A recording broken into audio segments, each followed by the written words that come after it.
Paris, the capital of love, at least on the surface. Underneath lies a true realm of death, a scary reminder of its haunting past that has inspired such works like The Phantom of the Opera or Les Miserables. But as you will soon learn, a place as eerie as this can attract more dungeon-crawling thrill-seekers than you would think. As we go deeper under Paris, you might want to check that red button under the video and press it too if you enjoy our videos. Welcome to the Paris Catacombs, an underground city of the dead.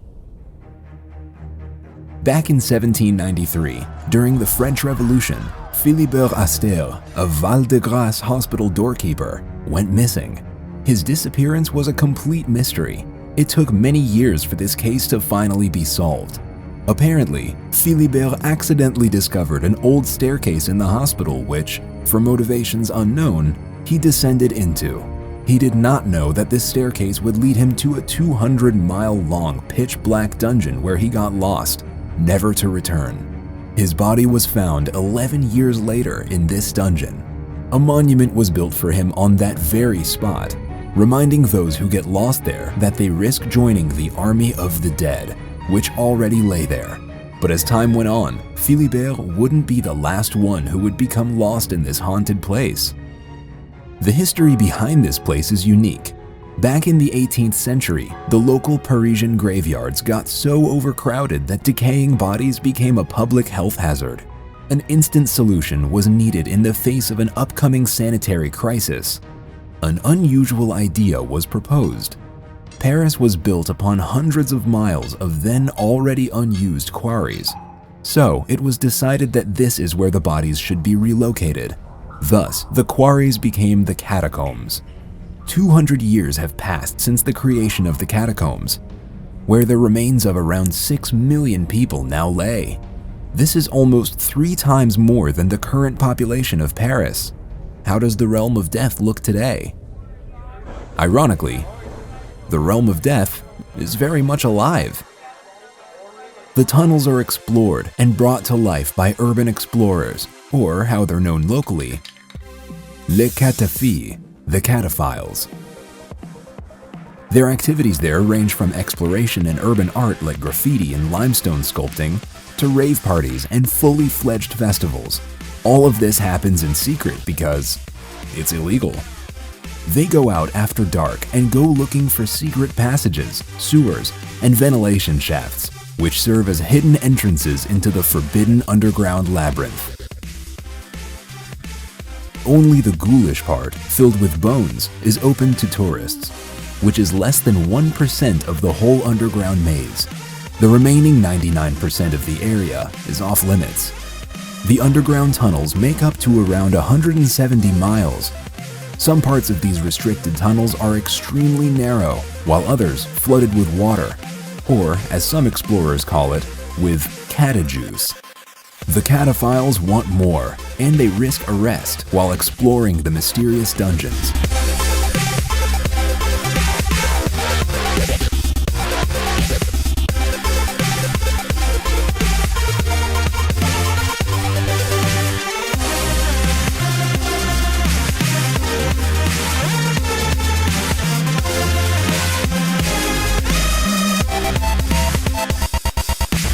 You might think that this is crazy already, but there's more.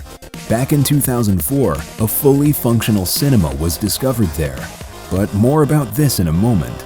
Generally, the cataphiles know what they're doing, but sometimes the secret entrances are discovered by nosy but unprepared adventurers, which can lead to a disaster and remind us why the entrance here is forbidden. Back in 2017, 2 boys broke into the pitch-black tunnels and got lost. After having spent 3 days underground, they were rescued. Their rescue was conducted by a special French police unit which was formed exactly for these kinds of situations. They are known as les Cataflics, the cave cops. A police force with a unique mission to patrol the underground tunnels. They look for the illegal trespassers and seal the secret passages that the cataphiles used to get in. Cataflics seek to protect the historical heritage from sometimes destructive activities that happen there and ensure that these quarries survive for generations to come. The whole thing turns out to be like a huge hide-and-seek game between the cataphiles and the cataflics. There is no time to be bored. Cataflics arrest up to 100 cataphiles weekly. Yet, sometimes even the cataflics get outplayed. Back in 2004, when they uncovered the cinema theater underground, they were baffled. This discovery consisted of a 500 square meter cavern equipped with a screen and a projector, a lounge area, and a bar. It had electricity and phone lines installed. They were not prepared for a discovery like this and needed to recuperate before coming back a few days later. But once they came back, the cinema was gone without a trace. The only thing they found was a note which said, "Ne cherchez pas," don't come looking.